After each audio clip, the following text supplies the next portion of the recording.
புதன்கிழமை வணக்கம் நேத்ரா நிகழ்ச்சியின் இரண்டாவது சிறப்பு நேர்காணல் பகுதியோடு இணைந்திருக்கின்றோம். முதலாவது சிறப்பு நேர்காணல் பகுதியை நிறைவு செய்து சென்றிருந்த ராஜாவிற்கும் எங்களுடைய நன்றிகளை தெரிவித்துக் கொள்கின்றோம். சரி, இந்த இரண்டாவது சிறப்பு நேர்காணல் பகுதி சற்று வித்தியாசமான முறையிலே, இன்னும் சொல்லப்போனால் நிகழ்ச்சி பார்த்து கொண்டிருக்கின்ற சிறுவர்கள், இளம் தலைமுறையினர், அதே போன்று மிக முக்கியமாக பெற்றோர்களுக்கும் மிக முக்கியமானது ஒரு கலந்துரையாடலாக அமையப் போகின்றது. இன்றைய தினம் எம்மோடு இணைந்திருக்கின்றால் உங்களுக்கு மிகவும் பரிச்சயமான ஒருவர், உளவள ஆலோசகர், மனோதத்துவ நிபுணர் டாக்டர் வசீர் எம் லத்தீஃப் அவர்கள் எங்களோடு இணைந்திருக்கின்றார். வணக்கம் டாக்டர். வணக்கம். மிகவும் பரிச்சயமான ஒரு நபர், பல்வேறு பிரச்சனைகளுக்கு தீர்வு வழங்கக்கூடிய ஒரு நபர், மனவள ஆலோசகர். இப்படி இருக்கின்ற பொழுது தற்போதைய காலத்திலே குழந்தைகள் மற்றும் இளம் தலைமுறையினர்கள் தங்களுடைய வாழ்க்கையிலே முன்னெடுத்து செல்வதற்கு பல்வேறு சவால்களுக்கு முகம் கொடுத்து கொண்டிருக்கின்றார்கள். எவ்வகையான சவால்களுக்கு முகம் கொடுத்து கொண்டிருக்கின்றார்கள் என்பதை நாங்கள் ஆரம்பிக்கலாம் டாக்டர். ரொம்ப நல்ல ஒரு கேள்வி. உண்மைக்கு எடுத்தால் இந்த காலம், இந்த தலைமுறை, இப்போ நாங்கள் நம்மளுடைய தலைமுறை காலத்திலிருந்து ரொம்ப வித்தியாசமான மாறுபட்ட ஒரு விஷயங்கள் தான் இருக்குது. இப்போ நாங்கள் சிறுவர்கள் நிறைய பேரை நாங்கள் எடுத்தால், சிறுவர்களில் இருந்து இளம் தலைமுறை வரைக்கும் நாங்கள் எடுத்தால் நிறைய பேர் அந்த சிறுவர்களுடைய பிரச்சனையை காண்ற இல்லை. அதுக்கு மூலமான காரணம் அவங்க நினைப்பாங்க, இப்போ சிறுவர் ஒருத்தர் எடுத்தால் அவங்கள்ட்ட மன வளர்ச்சி அந்த காலத்தில் நாங்கள் எடுத்தால், இப்போ நாங்கள் நிறைய பேருக்கு தெரியும், இப்போ சிறுவர்கள் இப்போ நர்சரி டைம் ஒன்று இருக்குது. இப்போ நர்சரி டைம்னு சொல்லி அதுதான் இந்த பிள்ளைகளோட இந்த ப்ரோமெச்சூர்ட் அவங்கள்ட்ட அந்த டைம் ஸ்பெண்ட் பண்ணி இந்த அவங்க ஃபஸ்ட்டுக்கு சொசைட்டியை காண்ற காலம். இப்போ இந்த காலத்தில் சொன்னால் அதில் தான் அந்த பிள்ளைகளோட அந்த ஆரம்பம் வரும். ஏன்னா புதிய சூழல், இப்போ ஒரு நர்சரிக்கு ஒரு பிள்ளைன்னா புதிய சூழல், புதிய டீச்சர். இப்போ நிறைய பேர் உங்களுக்கு தெரியும், சிறுவர்கள் நிறைய பேர் விருப்பம் இந்த டீச்சர் அம்மா மாதிரி இருந்தால், டீச்சர் ஃபேராக இருக்கணும், டீச்சர் அழகாக இருக்கணும். அப்போ அந்த பிள்ளைகள் செகண்ட் மதராக டீச்சரை தான் காண்றாங்க. இப்போ அங்கேயும் போகிறாங்க. அப்போ அங்கே போகல நிறைய பிள்ளைகள் இருக்கிறாங்க, பழகுறாங்க, ஒரு சொசைட்டிக்கு வராங்க.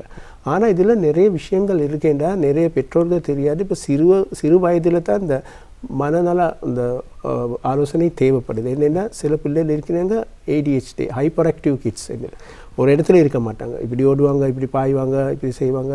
இப்போ அந்த பெற்றோர்களும் ஒரு கேள்விக்குறி. இப்போ நாங்கள் சிறு வயதில் அப்படி இல்லை, எந்த பிள்ளை இப்படின்னு. அது ஒரு நோய் எடுக்கையில் அது ஒரு ஒரு நிலை உண்டு. அதுக்கு ஆலோசனை இருக்கு, மருத்துவ ரீதியான பிரச்சனைக்கு. இன்னொரு விஷயம் இருக்கு OCD என்று. ஒரே விஷயத்தை நிறைய தடவை செய்கிறேன். இப்போ கை கழுவுறேன்னா 3-4 தடவை அந்த பிள்ளை கழுவுவாங்க. இப்போ அது ஃபஸ்ட்டில் அது நார்மலாக தான் இருக்கும். ஆனால் எல்லாம் வேலையில் ஒரு கூடுதலாக செய்ய போக்கில் அது ஆலோசனை எடுக்க வேண்டிய ஒரு விஷயமாக வரும். மற்ற விஷயம்தான் வீட்டு இருக்கிற சூழல். இப்போ நிறைய பேர் நாங்கள் தெரியும், தகத்மன்மார்களுக்கு நிறைய பேர் தொழிலுக்கு போகிறாங்க, சில பேர் அவுட் ஆஃப் காலம் இருப்பாங்க. அவங்களுக்கு இந்த நேர காலங்கள் ஒதுக்க இயலாமல் போகுது. இப்போ அதுபோல் அந்த பிள்ளைகளோட அப்பாவோட கதைக்கிற அந்த இருக்கிற நெருக்கம் குறைவாக போகுது. ஸோ இதுலேயும் ஒரு நெகட்டிவான ஒரு பாயிண்ட்டாக தான் இருக்கும். என்னென்னா இப்போ நாங்கள் காண்ற விஷயம் என்ன, நிறைய பேரண்டில் கவுன்சிலிங் நம்ம நாட்டில் குறைவாக இருக்குது. அது ஒரு பெரிய ஒரு பிரச்சனை இருக்குது. மற்றது நிறைய பேருக்கு, நிறைய பேரண்ட்ஸுக்கு பிள்ளைகளுக்காக என்ன மாதிரி விஷயங்கள் தேவை. இப்போ நிறைய பேர் நினைப்பாங்க பிள்ளைகளுக்காக வசதிகள் அந்த விஷயங்கள் கொடுத்தா ஓகேன்னு. பட் காலம் நாங்கள் ஸ்பெண்ட் பண்ணுறோம், டைம் ஸ்பெண்டிங் அது ரொம்ப முக்கியம் வாழ்க்கையில். ஸோ சிறுவர்கள் கொடுக்குற அந்த சவால்கள் தான் நமக்கு எடுக்கணும் ஃபஸ்ட்டாக. அதுக்கப்புறம் இளம் தலைமுறைக்கு நிறைய பிரச்சனை இருக்குது இப்போ இருக்கிற சூழலில். ஏன்னா அவங்களுக்கு இப்போ போகிற நாம் டெக்னாலஜி வேர்ல்டில், அப்போ AI டெக்னாலஜியோடு போகிறோம். அப்போ அந்த போகிறவங்களும் அவங்க பார்க்குறாங்க, பேரண்ட்ஸ் மார்கள் அப்டேட்டாக எங்கள்கிட்ட பிரச்சனைகள் அவங்களுக்கு புரியுமா. நிறைய இடத்துல அப்பாவை காட்டுவாங்க ஒரு சர்வாதிகாரி மாதிரி வீட்டில்.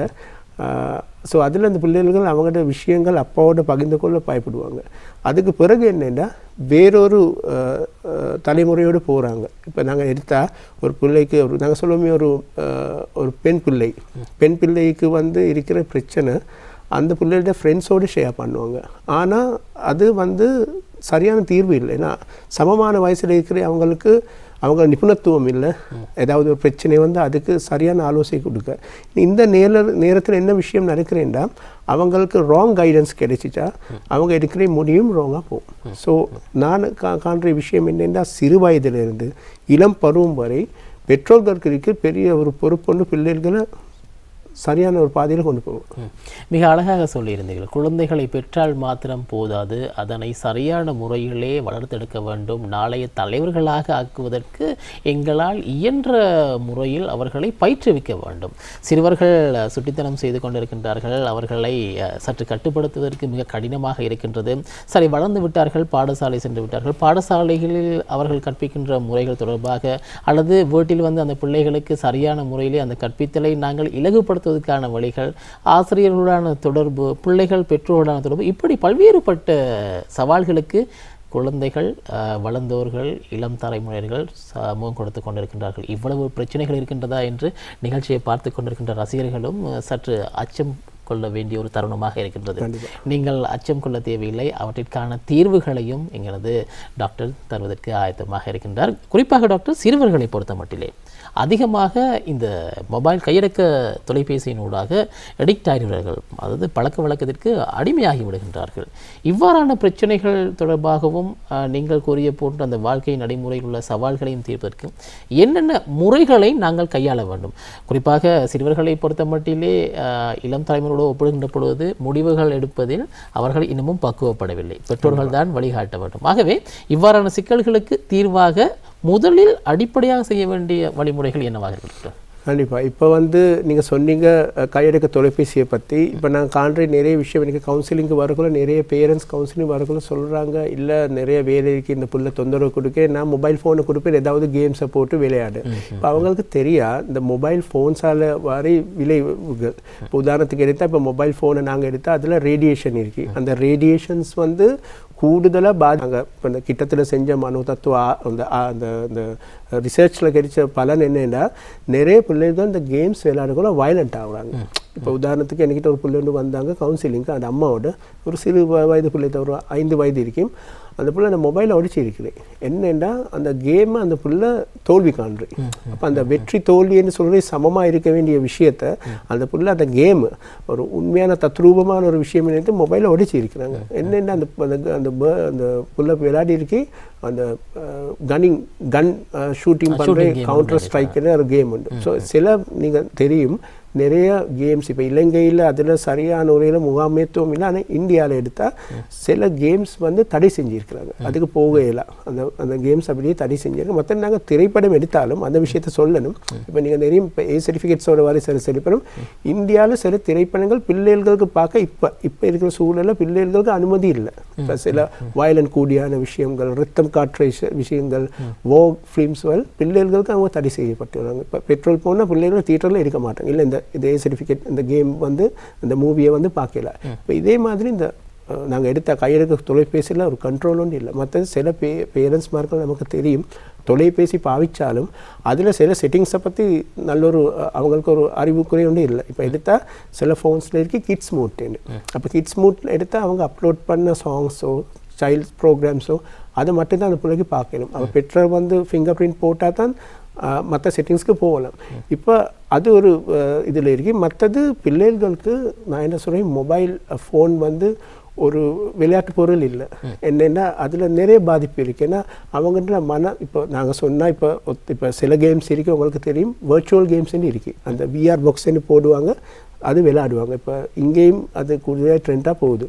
இதில் உண்மையான ஒரு சம்பவத்தை நான் சொல்கிறேன். எனக்கு தெரிஞ்ச ஒரு இளம் பருவ ஒரு பாய் வந்து நிறைய கேம்ஸ் விளையாடி அதுக்கு அடிக்ஷனாகவே இருந்துச்சு. கடைசியில் அவருக்கு இந்த தலைவலி வந்துச்சு. அவரை டெஸ்ட் பண்ணக்குள்ள அவருக்கு பிரெயின் கேன்சர் வந்திருக்கு. பிரெயின் கேன்சர் ஆக காரணம் என்ன, அவர் ஒரு நாளைக்கு ஒரு 4 ஹவர்ஸ்க்கு கூடுதலாக இந்த வர்ச்சுவல் கேம்ஸ் ப்ளே பண்ணுறார். இப்போ அதில் என்னென்னா நான் சொன்ன மாதிரி அந்த ரேடியேஷனல் ப்ராப்ளம்ஸ், அதில் இருக்கிற சில அந்த டெக்னாலஜிக்கல் அதில் இருக்கிற சில கெமிக்கல்ஸ் அது வந்து எஃபெக்ட் ஆகிருக்கு. ஆனால் டாக்டர்ஸ் சஜஸ்ட் பண்ணாங்க நார்மல் ஒரு கேன்சர் வந்து நமக்கு ஒரு கண்ட்ரோலுக்கு கொண்டாந்து முடியும், அது முறையடிக்கவே முடியும். ஆனால் இது வந்து எலக்ட்ரானிக் இது சொல்லிதான் இவரோட மூளைக்கு பாதிப்பு ஆகிருக்கு. ஸோ இதுக்கு மருத்துவம் செய்ய கஷ்டம், கடைசி அந்த பிள்ளை இறந்து போனான். ஸோ இந்த காரணம் என்னென்னா அந்த ஆரம்பம் அங்கே தான். இப்போ நாம் சிறு வயதில் நாமளும் பெற்றோரோடு வளர்ந்தோம், சிறு வயதில் இருந்தோம். ஆனால் நமக்கு இருக்கிற நல்ல அந்த சிறு வயதான அந்த காலம், அந்த பருவம் இப்போ இருக்க பிள்ளைகளுக்கு இல்லை. இப்போ பிள்ளைகள் இயற்கையோட சூழல் ஒன்று இல்லை. ஆன்மீக ஒரு நம்பிக்கை ஒரு பக்தி அது மாதிரி விஷயங்கள் இல்லை. இப்போ நிறைய பேர் வந்து அந்த சிறு வயதில் விளையாடினே எல்லாம் இடத்துல போகிறே உறவுகளோட உரையாடுறே விடுமுறை நேரம் எல்லாம் சந்தோஷம். இப்போ நமக்கு சிறு வயதில் புத்தாண்டு வந்தா கிறிஸ்மஸ் வந்தா நமக்கு ஒரு சந்தோஷம் இருக்குது. அது ஒரு வேதமெண்டு இல்லை, நாமளும் அதை செலிப்ரேட் பண்ணுற அளவுக்கு சந்தோஷம் இருக்குது. ஆனால் இப்போ இருக்கிற பிள்ளைகளுக்கு அந்த விருப்பம் இல்லை. நிறைய பேர் வந்து ஃபோனுக்கு தான் அடிக்ட் ஆவாங்க, இந்த கேம்ஸுக்கு அடிக்ட் ஆவாங்க. அதில் இருக்கிற நிகழ்ச்சிகள் இப்போ பெற்றோர்கள் இருப்பாங்க, அது சரி இலகுவான விஷயம். அந்த பிள்ளைக்கு மொபைலை கொடுத்தா எல்லா வேலையும் நமக்கு செய்யலாம். அது இல்லை உண்மையான விஷயம். அந்த பிள்ளைகள் இப்போ உதாரணத்துக்கு நாங்கள் காண்றோம், ஒரு சிறு வயது ஒரு பிள்ளை ஒரு கிளாஸ் ஒன்று எடுத்து வந்தால் எடுக்கணும் உடவையும் பெட்ரோல் வந்து அங்கே கண்ட்ரோலிங்காக போடுறாங்க. அது பிள்ளை என்னென்னா அந்த பிள்ளைக்கு ஒரு கிளாஸ் ஒன்று சரி கொண்டாட கொடுக்கணும். அது நாங்கள் சொல்லுவோமே அது உடஞ்சி போனேன்னு. அப்போ அந்த பிள்ளை வந்து மற்ற தாயினம் அதை சரி கேர்ஃபுல்லாக எடுத்து வருவாங்க. இப்போ உதாரணத்துக்கு இப்போ நெருப்பை நாங்கள் சொல்லுவோம், ஒரு பிள்ளைகிட்ட நெருப்புக்கிட்ட போனால் அந்த பிள்ளை வந்து பயப்படுறாங்க பெட்ரோல் மாதிரி. இல்லை, நாங்கள் ஒரு கதிராசி ஒன்று எடுத்துகிட்டு அந்த நெருப்பை பற்ற வச்சுட்டு காட்டணும். நீங்கள் நெருப்புக்கிட்ட போனால் இதே மாதிரி கரைஞ்சி கொண்டு போகும். அது சரி, அது ஆபத்தான விஷயம். அந்த சில விஷயங்கள் பிள்ளைகளுக்கு ப்ராக்டிக்கலாக நாம் காமிக்கணும். இல்லாட்டி அவங்களுக்கு வந்து அதை பற்றி ஒரு கியூரியஸ் இருக்கும். ஏன் இதை வானம்னு சொல்கிறாங்க, அப்போ அதை செய்ய போகிறாங்க. பிள்ளைகளோட மனோபாவம் அப்படி தான். இனி நீங்கள் சொன்ன மாதிரி கையடக்க தொலைபேசியில் இருக்கும் விளைவுகளில் முதலாவது விளைவு தான் அந்த ரேடியேஷனல் ப்ராப்ளம். இரண்டாவது விளைவு தான் இப்போ இந்த கேமிங் விளையாடுக்குள்ள பெட்ரோலுக்கு நல்ல ஒரு அறிகுறி தெரியும் அந்த கேம்ஸில் என்ன மாதிரி பாதிப்பு இருக்குமென்னு. ஸோ இதில் அவர் என்ன அந்த பிள்ளையோட மனசில் வன்முறை வரும். இப்போ நாங்கள் சொன்னால் ஆழமாக அடி மனசில் இது பதிவாகுனா சில விஷயங்கள் நீங்கள் காண்பீங்க. சிறு பிள்ளைகள் அம்மாவோட சண்டைக்கு வருவாங்க, அப்பாவோட சண்டைக்கு வருவாங்க, ஏதாவது வீசுவாங்க, உடைப்பாங்க. இதுக்கு காரணம் அந்த வயலண்ட் வந்து அந்த ஆழ்ந்த மனசுக்கு போகிறேன். இப்போ இதில் பெரிய பாதிப்பு நடக்கும். அப்போ அந்த டைமில் அந்த வேலைக்கு அது சுமூகமாக இருக்கும். ஆனால் அது காலம் போக போக அந்த புள்ள வந்து அடிக்ஷனாக வரும் மொபைல் ஃபோனுக்கு. இப்போது சிறுவர்கள் அடம் பிடித்து ஒரு விடயத்தில் வேண்டும் என்று ஆர்வப்படுகின்றார்கள். அப்போது பெற்றோர்களும் தவிர்க்க முடியாமல் அதனை உடனே கொடுத்து விடுகின்றார்கள், குறிப்பாக கையடக்க தொலைபேசியினுடன். இவ்வாறான விடயங்களில் பெற்றோர்களுக்கு வழங்கக்கூடிய ஒரு ஆலோசனையாக இவற்றினை சொல்லலாம். கண்டிப்பாக பெற்றோர்களுக்கு இப்போ நிறைய காரணம் என்னென்னா, இப்போ கையடக்க தொலைபேசி கொடுத்தா ஒரு பிள்ளை வந்து அதோட தான் தொடர்பாக இருக்கும். இல்லை, பெற்றோர் இந்த பிள்ளைகளுக்கு கொடுக்கலாம் விளையாட்டு சாமான், லெகோ செட்ஸ் இருக்குது கேமிங் செய்ய. வேறு இப்போ நம்ம காலத்தில் நிறைய விளையாட்டு பொருள்கள் இருக்குது, கையடக்க தொலைபேசி மட்டும் இல்லை. அதே மாதிரி அவங்களுக்கு ஏதாவது ஒரு ஆக்டிவிட்டி கொடுக்கலாம். இதை செய்யுங்க, நான் இதை செஞ்சு அவங்களுக்கு நான் ஸ்டார்ஸ் கொடுப்பேன். இப்போ நம்ம சிறு வயதில் படிக்கணும், நம்ம விருப்பம் அந்த ஸ்டார்ஸ் எடுக்க. இப்போ நாங்கள் சின்ன ஒரு கிஃப்ட் ஒன்று கொடுப்போம், நீங்கள் சரியாக இதை ட்ரா பண்ண. அப்போ அந்த பிள்ளையோட கை அந்த நாங்கள் சொல்லுவோம் சென்சரி மூட்ஸ்ன்னு இருக்கு.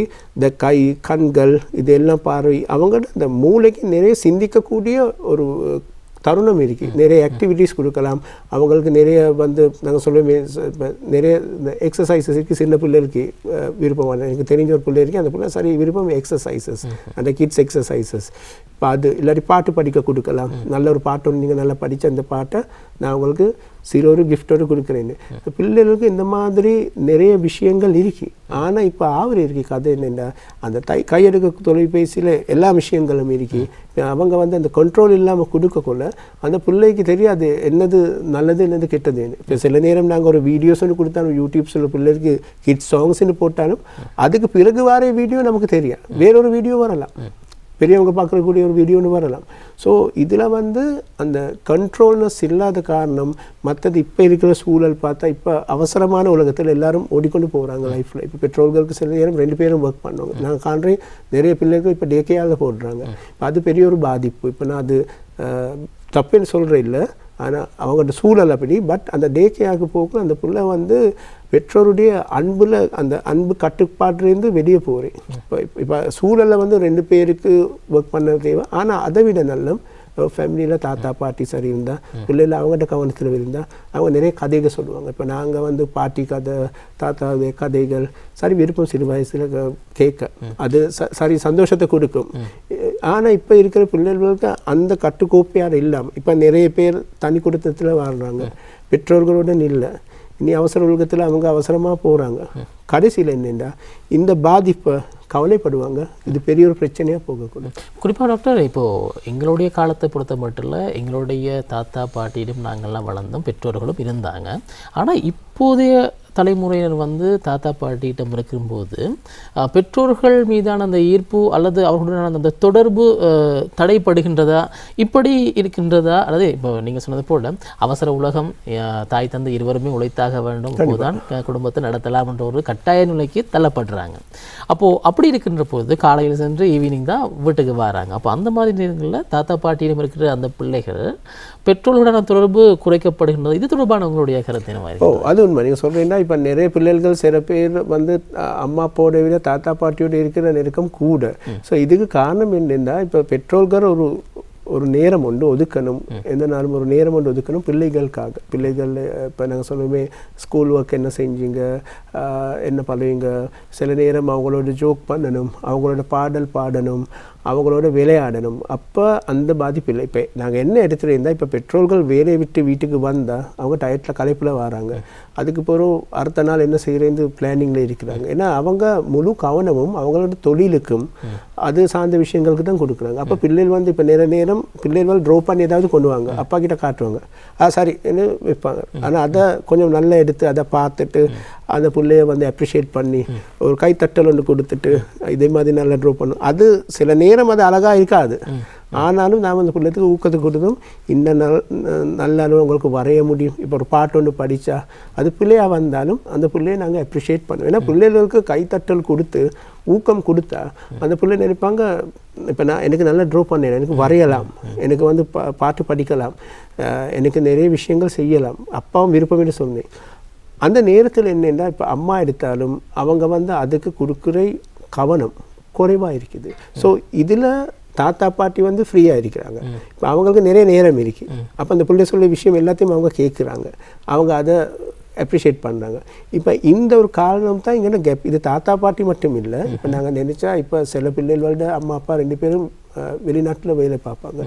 அப்போ சித்தி இருப்பாங்க, அக்கா இருப்பாங்க. இப்போ அவங்கக்கிட்ட அந்த பிள்ளை நெருக்கமான காரணம் அவங்களுடைய இருக்கிற அந்த தொடர்பு இல்லாத காரணம். இப்போ நான் என்ன சொல்கிறேன் என்னென்னா, அம்மா அப்பா 2 பேரும் தொழிலுக்கு போனாலும் அவங்க பிள்ளைகளுக்காக அட்லீஸ்ட் ஒரு 1 hour ஒரு நாளில் ஒதுக்கிச்சா அந்த பிள்ளைகளோடு இருக்கிற அந்த நெருக்கம் அவங்களுக்கு எடுக்கலாம்.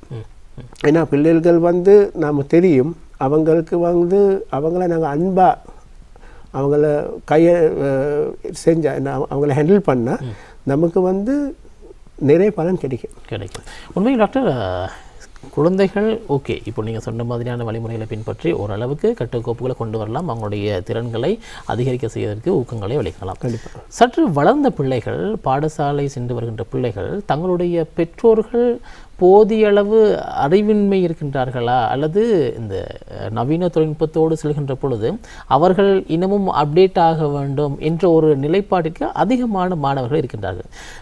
சரளமாக சொல்வதாக இருந்தால், தற்போது பாடசாலை மட்டத்திலே பாடசாலை மாணவர்களுக்கான ஒரு வாட்ஸ்அப் குழு ஒன்றினை அமைத்து அதனூடாக சில பரீட்சை தாள்களையோ முக்கியமான விடயங்களோ பகிர்ந்து கொள்ளக்கூடிய ஒரு விடயம் இருக்கின்றது. இதனை கையாள்வதற்கு பெற்றோர்களுக்கு போதிய அளவான அறிவின்மை காரணமாக பிள்ளைகள் நினைத்து விடுகின்றார்கள், எங்களுடைய பெற்றோருக்கு ஒன்றும் தெரியாது. இதனை நீங்கள் ஒரு உளவள ஆலோசகராக பெற்றோர்களுக்கு வழங்கக்கூடிய அறிவுரையாக ஏற்றிருப்பாங்க. கண்டிப்பாக மிக நல்ல கேள்வி. என்னென்னா, இப்போ தலைமுறையில் எனக்கும் நிறைய சைக்காலஜி கவுன்சிலில் சில பேர் ஓவர் த ஃபோன் கதைப்பாங்க, சொல்லுவாங்க, இல்லை என் மகனோட சரி மகளோடு. இப்போ அண்மைய காலமாக நடந்த விஷயம்னா, ஒரு மகன் வந்து அந்த அப்பாவும் அம்மாவோட தொடர்பு அவரோ இல்லை. அதுக்கு காரணம் என்னென்னா, அந்த மகன் நினைக்கிறேன் இவங்க வந்து நீங்கள் சொன்ன மாதிரி அப்டேட்டட் இல்லை, இவங்களுக்கு இப்போ புதிய தலைமுறை செய்கிற விஷயங்கள் தெரியாது. ஆனால் எனக்கு தெரிஞ்ச அளவில் ஒரு பிள்ளையுடைய முதலாவது டாக்டர் வந்து அம்மா தான். அம்மாவுக்கு தான் எல்லா விஷயம் புரியும். ஆனால் காரணமாக இருக்கு என்னென்னா, இப்போ பெற்றோர்களுடைய ஒரு குற்றம் இருக்குது என்னென்னா, அவங்க வந்து இந்த லேட்டஸ்ட் டெக்னாலஜி ஒன்று, இப்போ நாங்கள் ஸ்மார்ட் ஃபோன் ஒன்று எடுத்தாலும் பெட்ரோல் நிறைய பேருக்கு தெரிய அதில் இருக்கிற செட்டிங்ஸ், அதில் இருக்கிற ஆப்ஸ் எப்படி யூஸ் பண்ணுறேன்னு. உண்மையாக அது இலகுவாக எல்லா விஷயமும் செய்ய தான் இருக்குது. இதுக்கு காரணம் என்னென்னா, இந்த பெற்றோர்கள் அதுக்கு கொடுக்குற காலம். இப்போ அவங்க கொஞ்சம் ஒரு புதிய ஒரு விஷயம், எனக்கு தெரிஞ்ச ஒரு பெற்றோருக்கு வந்து அவருக்கு வேலை செய்கிற இடத்துல ஒரு பிரச்சனை வந்திருக்கு, அவருக்கு கம்ப்யூட்டர் யூஸ் பண்ண தெரியா. ஸோ அவருக்கு சொல்லி நீங்கள் மெனுவலாக போனால் நான் உங்களுக்கு வந்து ஃபண்ட் ஒன்று கொடுத்துட்டு உங்களுக்கு இங்கே விலகி போகலாம், நாங்கள் இன்னொருத்தருக்கு இதுக்கு ஆப்பர்ச்சுனிட்டி கொடுக்குறேன். இனி அவர் கவலைப்படுறார். என்னென்னா, நிறைய பேர் விருப்பமில்லை அப்டேட் ஆகும். ஏன்னா ஏதாவது காரணம்னு சொல்லுவாங்க, இல்லை நேரம் இல்லை, இல்லை இப்போ நாம் இதை படித்து என்ன செய்ய. இப்போ நான் சொல்கிறேன் வயதுன்னு சொல்லி ஜஸ்ட் ஒரு டிஜிட்டல் நம்பர் ஒன்று மட்டும்தான். உங்களுக்கு வயது பிரச்சனையை இருக்கவே கூடாது.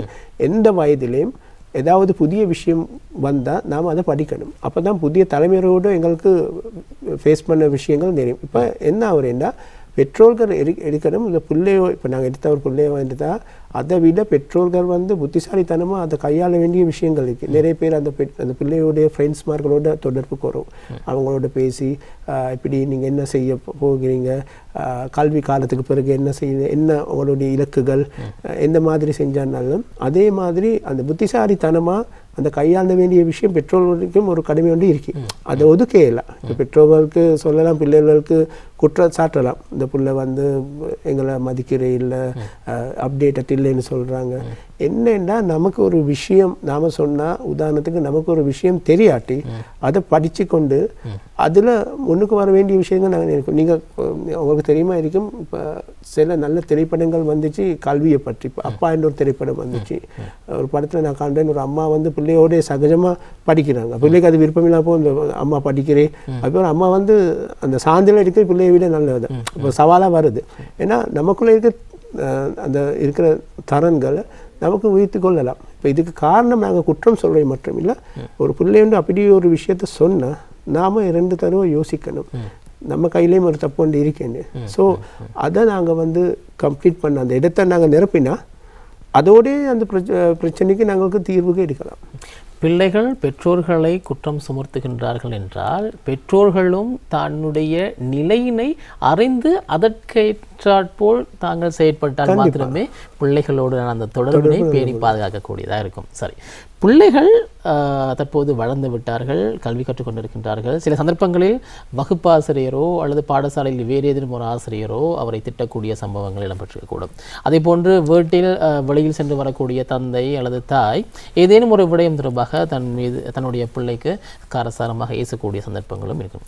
இவ்வாறான நிலைகளில் பிள்ளைகளுடைய மனநிலை என்பது சில சந்தர்ப்பங்களில் அவசர முடிவுகளை எடுக்கக்கூடிய ஒரு தருணத்திற்கு தள்ளப்படுகின்றார்கள். ஆகவே பாடசாலை செல்கின்ற மாணவர்களுக்கு, குறிப்பாக வளர்ந்தோருக்கு, இவ்வாறான அவசர முடிவுகள் மூலமாக பாரதூரமான விளைவுகளும் ஏற்பட்டு கொண்டிருக்கின்றது. நாளாந்தம் நாங்கள் செய்தி ஊடகங்களில் சமூக வலைத்தளங்களில் பார்த்து கொண்டிருக்கின்றோம். மாணவர்களுக்கு இந்த அவசர முடிவு தொடர்பான ஒரு அறிவுரையை நாங்கள் இவ்வாறு வழங்கலாம் டாக்டர். உண்மைக்கு எடுத்தால் இந்த காலத்தில் நிறைய பிள்ளைகள் வந்து முடிவுகள் எடுக்கக்குள்ள மிகவும் அவசரமாவாங்க. அதுக்கு காரணம் என்னென்னா, இப்போ வீட்டு சூழலை நாங்கள் எடுத்தால் அப்பா ஒரு சர்வாதிகாரியாக காட்டுற சில நேரம் அப்பாவுக்கு விஷயங்கள் சொல்ல பயம்.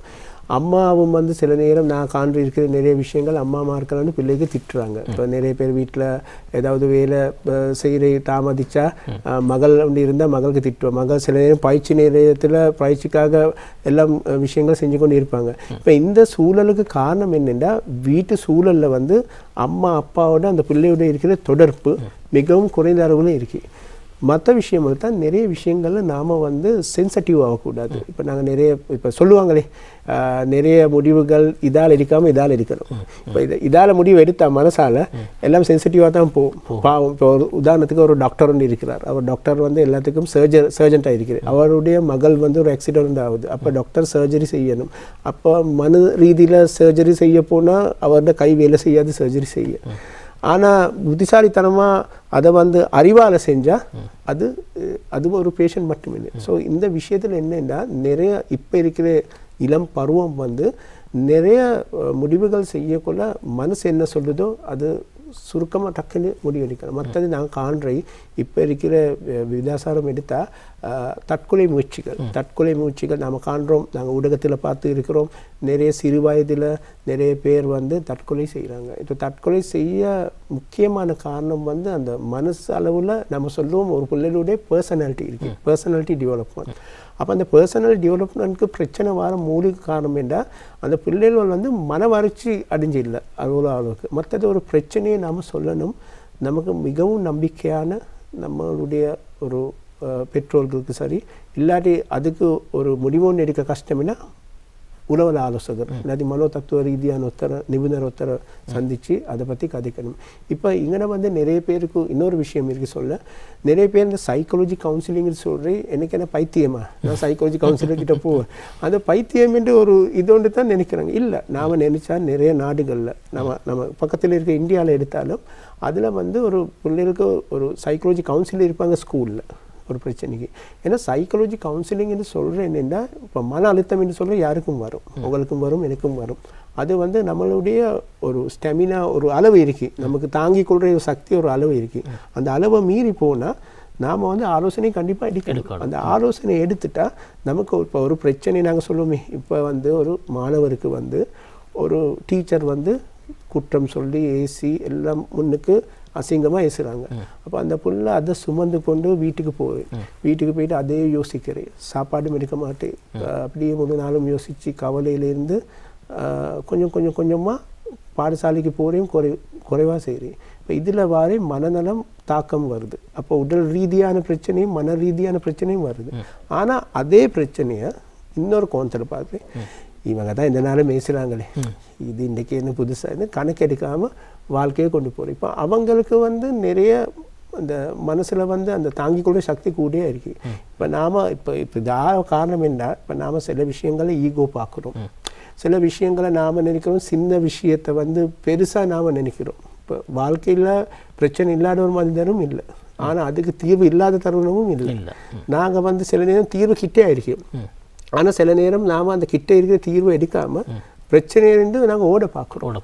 இப்போ பிரச்சனையில் நான் சொன்னால் 3 வகையான விஷயங்கள் இருக்குது. பிரச்சனை முகம் கொடுக்குறேன். ஒன்று வந்து பிரச்சனையை நாங்கள் முகம் கொடுக்குறேன், இரண்டாவது வந்து காலம் எடுக்கிறேன், நாம் ஒரு பிரச்சனைக்கு முடிவு எடுக்க காலம் எடுக்கிறேன், மூணாவது தான் அந்த ஓடுற பிரச்சனையை வச்சுட்டு. இப்போ ஓடினா அந்த பிரச்சனை அப்படியே அங்கே இருக்கும், மறுக்க நீங்கள் வந்தாலும் அந்த பிரச்சனை அங்கேயே இருக்கும். ஆனால் அந்த சவாலாக எடுத்து அந்த பிரச்சனையை முகம் கொடுக்க முடியும், இதுக்கு இது தான் தீர்வு என்று சவாலை எடுத்தால் நிறைய அளவில் அந்த பிரச்சனைக்கு முடிவு வரும். மற்றது வந்து இப்போ இருக்கிற தலைமுறை நிறைய பேர் அந்த ஆன்மீக பக்தி இல்லை.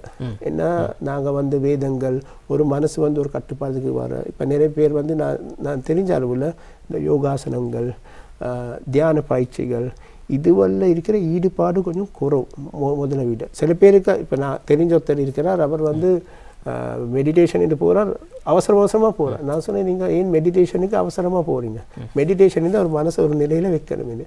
ஸோ இந்த மாதிரி காரணம் தான் நாவிற்கு இவங்களுக்கு சரியான சூழல் வந்து இல்லாத காரணம். சரி, உண்மையில் எங்களுடைய குழந்தைகள் பாடசாலை செல்கின்ற மாணவர்கள் தங்களுடைய மனநிலையில் மிக அவதானமாக இருக்க வேண்டும். அதில் முக்கிய பங்கு எங்களுடைய பெற்றோர்களுக்கும் இருக்கின்றது என்பதனை நாங்கள் நிச்சயமாக இந்த கலந்துரையாடல் மூலமாக தெளிவடைந்திருப்போம் என்று நம்புகின்றோம். இன்றைய தினம் எங்களோடு இணைந்திருந்தார் உளவள ஆலோசகர் மனோதத்துவ நிபுணர் டாக்டர் வசீர் எம் லத்தீப் அவர்கள் எங்களோடு இணைந்திருந்தார். அவருக்கு எங்களுடைய அலைவரிசையின் சார்பாகவும் தயாரிப்பாளர் சார்பாகவும் மனமார்ந்த நன்றிகளையும் வாழ்த்துக்களையும் தெரிவித்துக் கொள்கின்றோம். நன்றி டாக்டர். வணக்கம். சரி ரசிகர்களே, புதன்கிழமை வணக்கம் நேத்திர நிகழ்ச்சியில் வந்த அனைத்து அம்சங்களும் உங்களை மகிழ்வித்திருக்கும் என்று நம்புகின்றோம். இன்றைய நிகழ்ச்சியின் தயாரிப்பாளர் மரிஜேமினுக்கும் நன்றிகளை தெரிவித்துக் கொண்டு மற்றும் ஒரு நிகழ்ச்சியில் உங்கள் அனைவரையும் சந்திக்கின்றேன். நன்றி, வணக்கம்.